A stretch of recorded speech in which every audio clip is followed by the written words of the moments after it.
Good morning, Senator. It is such an honor for us to have you here today for this interview. We all recognize your great achievements, and we are so proud to have you as a fellow member of the Taiwanese American community. Your outstanding performance in politics and efforts to improve today's society are so inspiring to us young people. We are so happy to be able to invite you here today to share your experiences in politics and promoting change to the public. I will now turn this over to our president, Mitchell Chang, to ask the first question of our interview. Hi, Senator. Again, thank you so much for joining us. We were wondering, how has your Taiwanese background influenced your growth? And are there any personal connections or links between you and your Taiwanese culture? I'm a proud daughter of Taiwanese American immigrants, and I'm very proud of my Taiwanese American identity. I think that I just remember always growing up, going to Chinese school on the weekends and having a community of Taiwanese American families that really helped to make me who I am today. And so I think that being Taiwanese American is definitely a big part of who I am. And I think that it also does really shape some of my values as a daughter of immigrants, Taiwanese American immigrants specifically, to really fight for some of the values that we hold as very important and are the same values that I'm trying to instill in my two daughters as well. So I've only been to Taiwan once when I was very, very little, but I still very much identify as Taiwanese American and hope that my two daughters as well will become very proud of that identity as they get older. They're very young now, so a little hard to understand, but I know that they're strong young women. They're strong young girls who will become strong women who I hope will be very proud to be Taiwanese American as well. How did you get started with your career in politics? Were you inspired by someone or any certain events? Also, were there any difficult or critical times for you? And what do you think is the most valuable lesson you learned from the election or your career?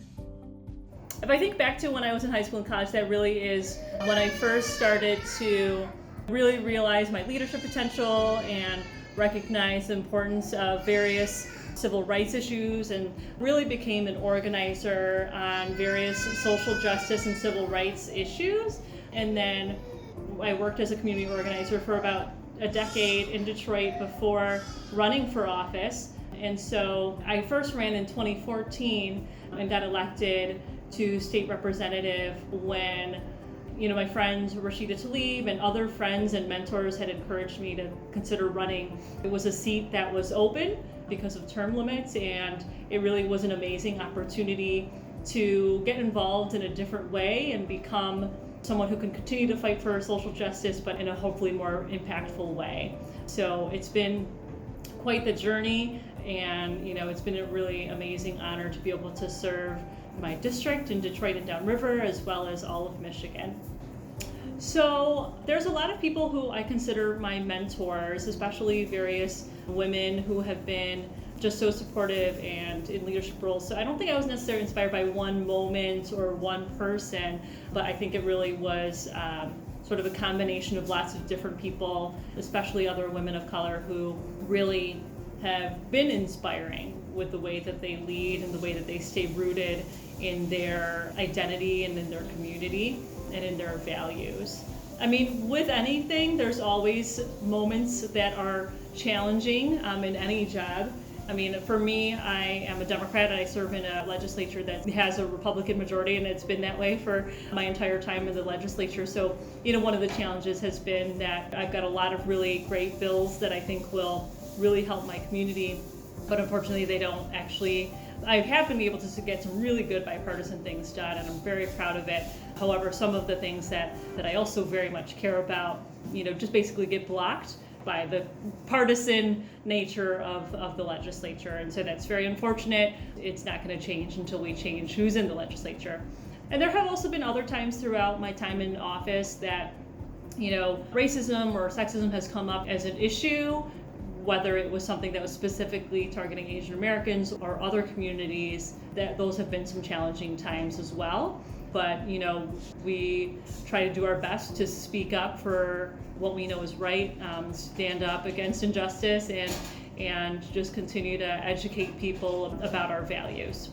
I won my first 2014 election and then was reelected in 2016 and then ran for the Senate in 2018. I'm very grateful that my community has chosen me all 3 of those times. And there's tons of lessons that you learn through an election. It is really not like anything else in life. A campaign it's a lot of hard work, it's grueling, but it's also really, really just rewarding to be able to go door to door and talk to people and hear from people who may have never met you before or maybe have never met someone who represented them in office before, to be able to hear from them about what it is that they want you to work on.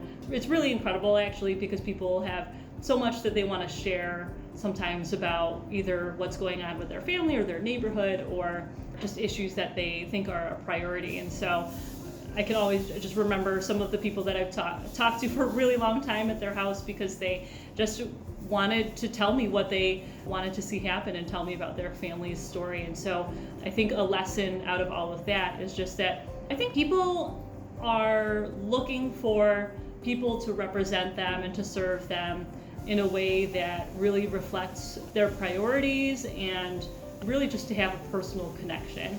At a local level, state rep, state senate, there are smaller offices, right? And so you can actually go and connect with people one-on-one in a way that I think is pretty meaningful. And I think people want that type of connection, and people want to be able to know their elected official and know that they're working on their behalf. And so when you make that connection with them and when you show them how you're fighting for them every day at the Capitol, I think it really means a lot. And I think it's part of our job as elected officials to really try to help restore that faith in government, because there's a lot of cynical people with good reason. I mean, there's so many examples of how government has not worked for people in the past. So it's our job, I think, to really connect with people individually and show them that government can work for them.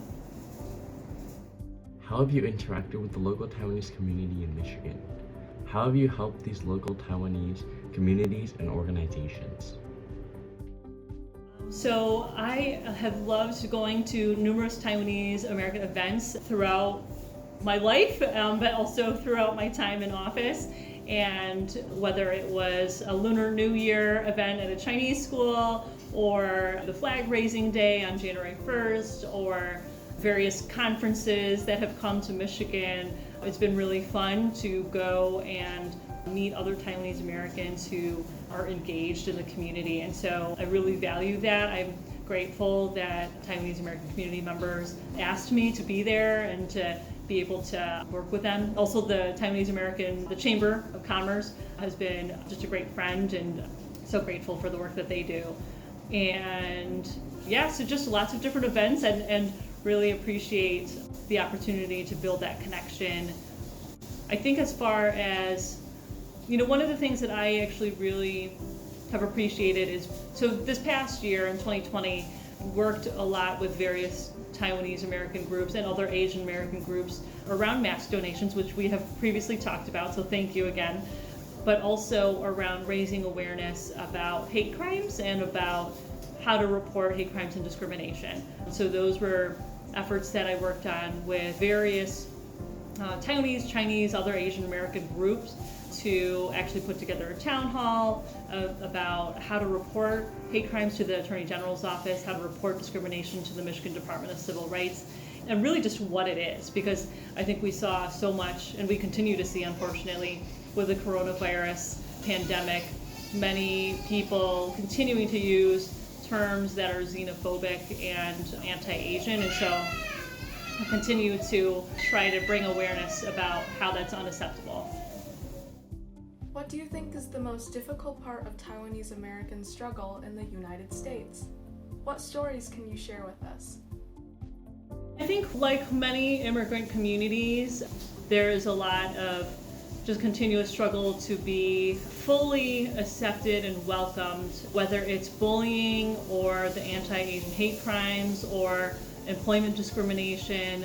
We know that these things happen, and unfortunately I think many of our community members probably tend to not report when they happen, which is something that we need to change, but I think that has continuously been a barrier. Obviously we've got amazing success stories as well of people who have been really successful and who have overcome lots of obstacles, at the same time, we need to make sure that everyone has that fair shot, and I think that's really a big part of what the American dream is all about. Why my parents came here to this country, to provide a better opportunity for their future children, me and my sister. And so I think that we continue to see barriers, but at the same time, it's on all of us, I think, to really try to educate people about how to stand up for yourself, and then how to report when things are happening that shouldn't, and then also to work to address those issues in a systemic way. And so as an elected official, as someone who is a public servant and able to try to change policies at the state level, many of the things that affect the Taiwanese American community also affect many other Michiganders as well. And so I try to really fight for those issues that I think will help people who are most vulnerable, most marginalized, oftentimes invisible. Your story is extremely inspiring to the youth and younger generations.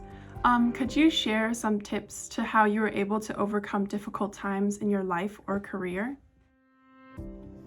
That's a great question. I think that what I would say, I always feel nervous about giving advice because obviously everyone is their own person and handles things in different ways. But I think for me, one of the things that's been really helpful is to have a great support network of people who I know will have my back, especially in challenging times. In my job, I've sometimes taken stances that, the opposing side was very powerful and that sometimes has political consequences, or sometimes I speak up on an issue and then get some heat for it, or sometimes I have to deal with a racist slur. These are all things that have happened, and so it's important to have a support network and also to just remember to ask people to help for speaking up or for other ways. And so I think it's always really important to not be afraid to ask people to support you and to help when you need help. I just really encourage people to pursue what they're passionate about. I would have never run for office if I hadn't had a number of friends and mentors really encouraging me to pursue that. And I think part of that is because I think many of us, maybe we don't think that something's possible until other people tell you that it is. And so my hope is that one day my future granddaughters, future generations, that they'll know that they can do whatever it is that they seek to do. I hope that for my daughters, that they'll be able to have those types of opportunities. And so just really to pursue your dreams, and don't be afraid to ask for support from those around you, because you never know. There's a lot of people who really came out of the woodworks to support me that I would have never really even thought. So I am really grateful to so many people who have helped me along the way. Thank you so much, Senator, for participating in this interview. We've gained a lot of insight from you, and we hope that other Taiwanese Americans can use this knowledge of your experiences and struggles to learn and grow. We wish you well for the rest of your political career, and we thank you again for this opportunity. Thank you so much.